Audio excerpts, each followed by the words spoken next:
So Leslie Pring is the Director of Nutritional Services at Twin River Unified School District in Sacramento, California. And again, within a district system, nutritional services is a very important part of it. Leslie, thank you for joining us today. Yes. Good afternoon, everyone. My name is Leslie Pring. I'm Director of Nutrition Services for Twin Rivers Unified. Twin Rivers Unified is located in the state of California in the Sacramento area. We are the 27th largest school district in our state. Our school district covers about 82 square miles in the Sacramento region, covering 14 different communities within this area. We have 53 schools with enrollment around 26,000. For nutrition services, we are 85% free and reduced, or 100% community eligibility, meaning that all of our 26,000 students get to eat for free, regardless of socioeconomic status. So our first year of CEP is 2018, so right before the pandemic hit. So when the pandemic hit on March 13th, we were told we were closing. It was about 2 weeks, we were told. We would come back after spring break and that we would have to serve kids. So quickly, we had to devise a curbside model. We had never served outside, really outside the cafeteria. We weren't really sure what was going to happen. So we went from having 53 cafeterias open to now only having 10 cafeterias. We tried to put our sites within the different regions of our school district to ensure our families had access to food.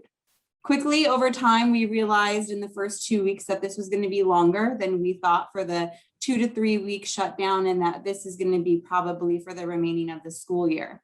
So we average in a normal school year around 30,000 breakfasts and lunches served a day, and we were averaging around 2,000 during the pandemic, breakfast and lunch. So we quickly realized that we were still having pockets within our district that were not being reached.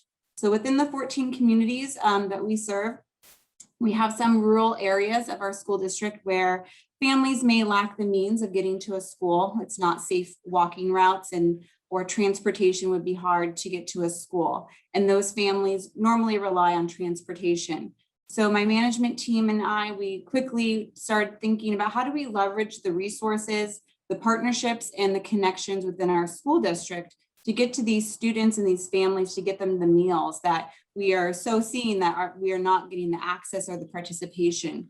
So we knew that we are not transportation, we are food service. So we thought we don't have the wheels, but transportation does. So I proposed that we had a mobile meal route to transportation, which was new for them. They were not transporting kids at this time. The bus drivers and van drivers were needing they were kind of eager to get something going. So the director of transportation, or Tim Shannon, agreed to piloting this program. So again, taking our food onto a bus was something that we weren't accustomed to, but we had all the resources such as the containers and the insulation, and we could train our drivers on COVID safety practices. So we sent our cafeteria staff on the road. We leveraged transportation. They said we had 4 routes that were already established bus routes. Families were used to it. They knew how to contact those families and let them know of the same drop-off times that the school year would have for picking up or dropping off students we could use for meals. So it became a huge success. We went from having 2 routes to going to 5 routes and taking on more apartment complexes where kids did not have the families or the parents at home because they were essential workers, so they couldn't leave their apartments to get food. So we went from the mobile meal route to then taking on 5 routes and 5 apartment complexes, and then servicing about 200 meals per week to then in the peak of the summer, about 1,100 meals per week with the routes just alone. So we were very excited to see the participation and the need. So then when the school year started coming up for the 21-22 school year, or 2021, sorry, I'm getting ahead of myself. Health services was like, how do we leverage this? We have families that are quarantined. They can't get food, they can't leave. How do we leverage this? You know, we still are in a distant learning when we started in the fall. So transportation agreed to then take from the bus routes to then delivering the food from our kitchens to families that were quarantined. So when health services, our nurses were amazing with their contact tracing, they then became accustomed to asking, what are your food needs? Do you need access to food?